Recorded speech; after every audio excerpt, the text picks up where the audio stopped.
E aqueles que tanto gostam de atacar a polícia militar, eu já disse aqui e repito, o dia que sua casa for assaltada, o dia que você sofrer qualquer tipo de violência, liga para o Batman, não liga para a polícia militar. 60% dos jovens de periferia sem antecedentes criminais já sofreram violência policial. A cada 4 pessoas mortas pela polícia...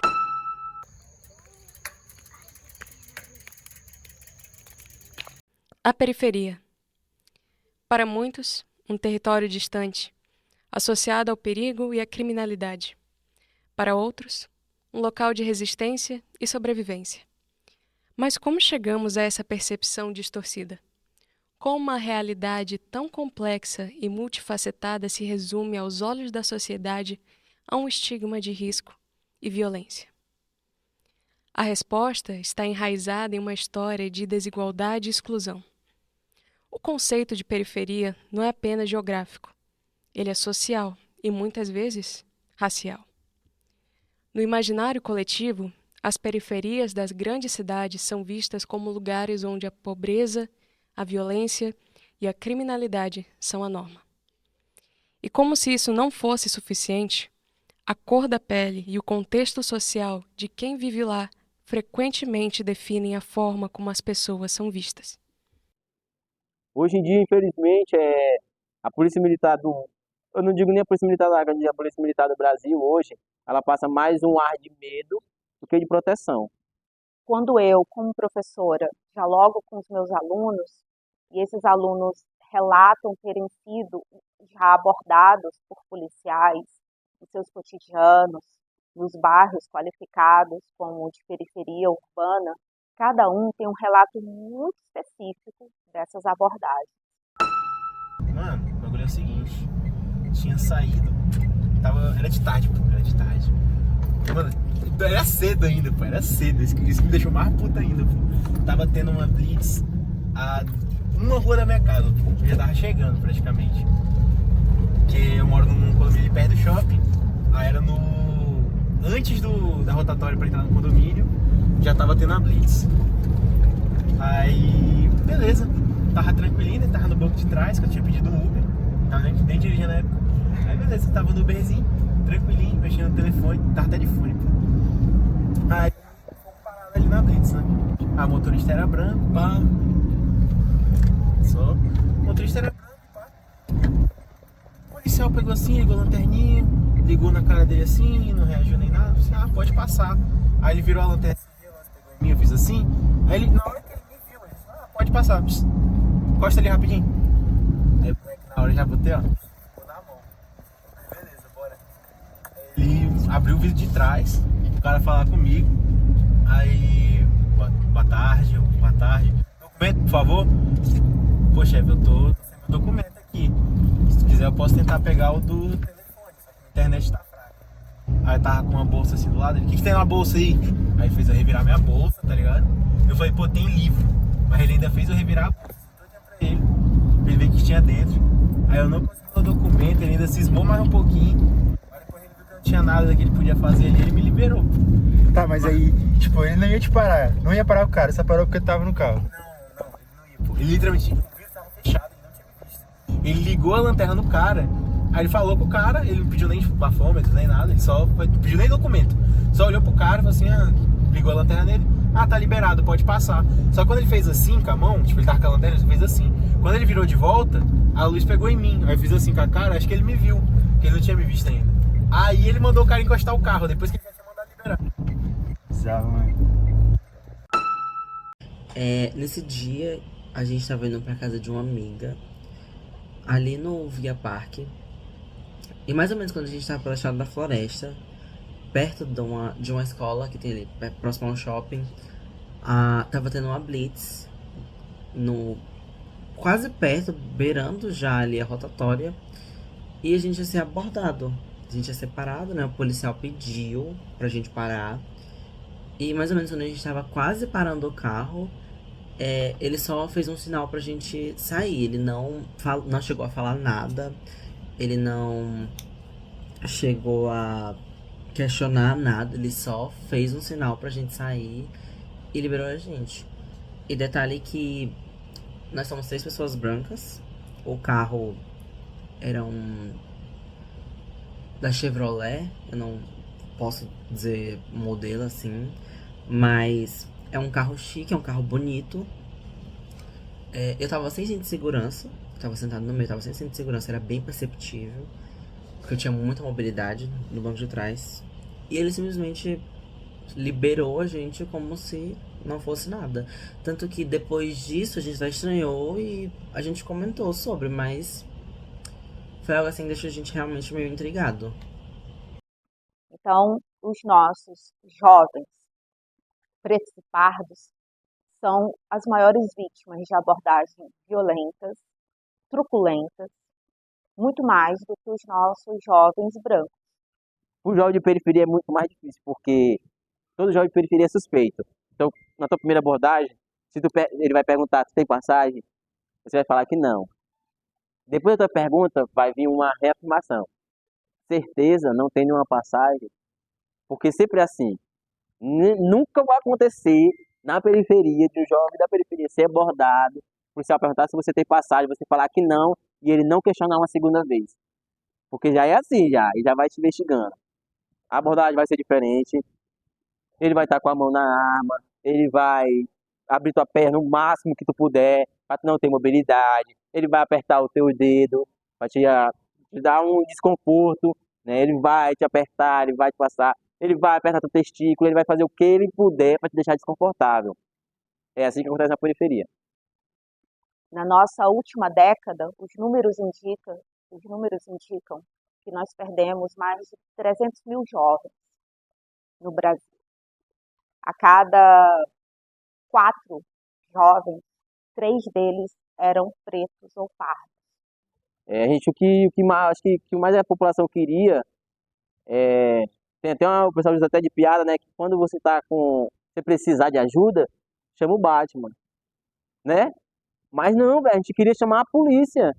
A gente queria realmente chamar a polícia. A gente queria esses seus caras, que a gente, deu problema, chama a polícia. É fácil chegar e falar assim, que a população prefere acionar o crime organizado para resolver uma situação dentro da periferia do que chamar a polícia. Porque a chance do crime organizado chegar oprimindo é menor do que a da polícia. A chance do crime organizado chegar atirando é muito menor do que a polícia. E a gente está falando de dois extremos, a gente está falando de dois extremos muito distantes. Nós estamos falando de um que quebra toda a regra, que quebra todas as leis, que comete crimes hediondos contra a sociedade, e outro que era para proteger as leis, que era para proteger a sociedade, que era para garantir os nossos direitos, certo? E um está fazendo o papel que o outro era para estar fazendo, ou seja, o crime organizado era para estar fazendo o papel que a polícia era para fazer, e a polícia está fazendo o papel que era para o crime fazer, certo? Né? Aí inverte os valores na cabeça de um adolescente que está crescendo no meio da periferia, que ele que ele aprende, na verdade, que para ele chegar a ter um futuro bem-sucedido, ele vai ter que negar mais do que aceitar, né? Para o filho do rico, é mais difícil ele falar não. Para o filho do pobre, ele tem que aprender a falar não. Se ele não aprender a falar não, ele vai ser mais uma estatística, ele vai virar mais um refém, porque infelizmente a maioria dos jovens hoje são reféns do crime. A maioria são reféns. Porque é difícil tu ir para a escola sabendo que chega lá tu vai ter a tua educação vai ser mínima, alimentação não é de qualidade. Eu sou ex-presidiário, eu passei 3 anos preso. Eu posso falar com garantia para ti que hoje a alimentação do presídio pode ser ruim, mas é garantida. Todo dia tem um café da manhã, um almoço e uma janta. Se o trabalhador pai de família hoje da periferia saísse de casa sabendo que estava garantido o café da manhã dele, o almoço e a janta, tu acha que ele ia sofrer tanto que ele sofre hoje? Não ia. Não ia se sujeitar a tanta coisa. Tu acha que um jovem de periferia, sabendo que quando ele ficasse de maior, então com 16 anos, ele ia ter a garantia do café, do almoço e da janta, tu acha que ele ia se vender por pouco? Tu acha que ele ia arriscar a vida dele no crime organizado para ganhar com uma sensação de poder? Porque a maioria disso é isso, sensação de poder. O Estado, infelizmente, hoje, persegue mais do que ajuda. né? Hoje a periferia se ajuda mais do que tem ajuda do Estado. Hoje o Estado entra ou para pedir voto, para enganar a população, ou para oprimir. Acredito que numa qualificação cada vez mais crescente do corpo das polícias, para que a gente possa minimamente trabalhar com uma ideia de uma qualificação desses profissionais que tenham como pressuposto não uma conduta dura, truculenta na ponta, mas uma conduta calcada na educação, na prevenção e não na prerrogativa da crueldade, da punição, da violência física, porque esses princípios eles estão inibidos pelos nossos códigos dos direitos humanos, nossos códigos legais, né? Esses são princípios que estão no nosso imaginário coletivo, na nossa cultura da justiça popular, mas que nós devemos retirá-los, né, do nosso arcabouço de imaginários e preservar, sim, aquilo que estão nos nossos códigos legais democráticos. Tem várias. Eu acho que a maioria dos jovens de periferia já passou, que é tu vir fora de horário para casa, né? Vir muito tarde, independente do que aconteceu, se você perdeu um ônibus, se você se atrasou, se o compromisso durou até mais, mas de você ser abordado fora de horário e né, aconteceu comigo já fui abordado já. Na verdade, eu vim de casa para casa da namorada minha, eu fui abordado de madrugada, fui agredido, né? Peguei, né, não foi só de um, foi de todos os policiais que estavam dentro da viatura. Fui agredido, peguei mandado na cara, fiquei com o olho roxo. Isso eu era bem novo, eu tinha uns 17 anos na época. Recentemente agora, uns 3 meses atrás, a gente foi protestar de uma situação que estava ocorrendo no bairro, estava alagando nosso bairro, né? Tava muita população perdendo as suas coisas, e a gente resolveu protestar. No ato do protesto, eu resolvi chamar alguns jovens que estavam lá perto de mim, todos de menores. Chamei eles para a gente fechar outra rua para não ter possibilidade de ter desvio e a gente conseguir mobilizar o máximo de atenção possível, né? E quando a gente foi fechar essa outra rua, um tenente, né, foi lá e exigiu que não fechássemos a rua, né? A gente falou, não, a gente precisa fechar essa rua porque senão o fluxo vai seguir normalmente e não vai ter a atenção que a gente quer. Ele, infelizmente, se alterou, acabou empurrando um de menor que estava comigo.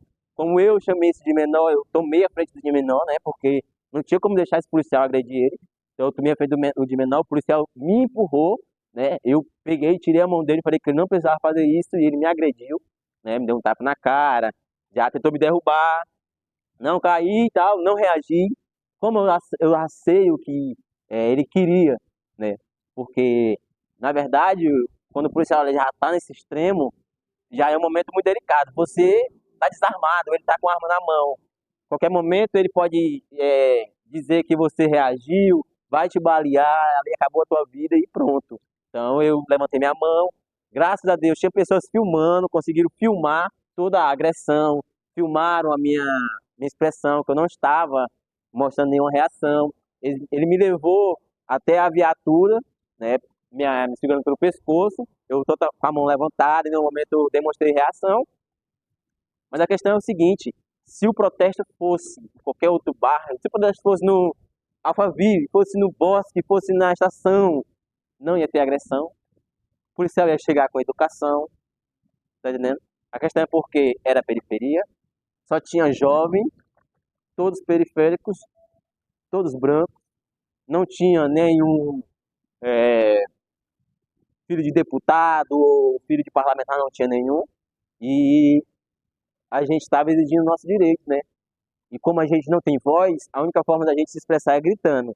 E às vezes, né, quando o pobre grita demais, se incomoda. Foi isso que aconteceu. Porque não há respostas fáceis para problemas complexos.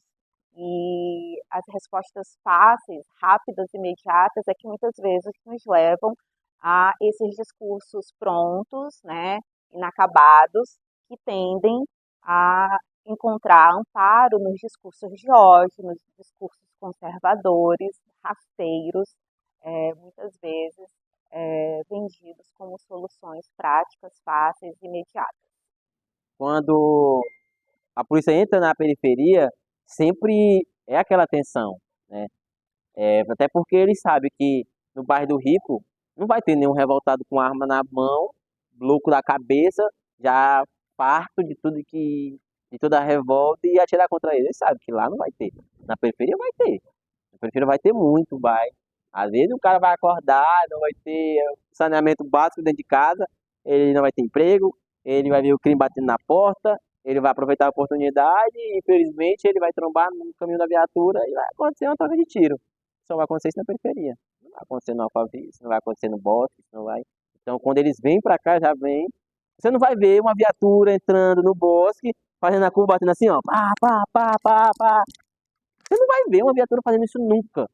Mas você vai ver aqui na periferia. Viatura entrar numa rua, batendo, os policiais batendo com o fuzil pra fora, como se estivesse no Rio de Janeiro. Isso acontece aqui. Chegando ao fim, não buscamos respostas fáceis, nem heróis ou vilões prontos. O que fica é o incômodo, a dúvida. O desconforto de perceber que a violência das abordagens policiais nas periferias não é exceção, é sintoma. Sintoma de um país que ainda escolhe quem merece viver com dignidade e quem deve ser vigiado, contido, silenciado. O que se revelou aqui não é apenas uma realidade distante, mas uma ferida aberta que atravessa gerações. Encerrar este documentário não é encontrar alívio, é reconhecer a urgência. É entender que, enquanto o medo seguir fardado e a pele seguir sendo sentença, não há paz possível. O silêncio diante disso é cumplicidade. Mas a escuta atenta, o olhar honesto e a disposição para mudar podem ser o começo de algo maior. Porque as periferias não pedem piedade. Exigem justiça, respeito e voz.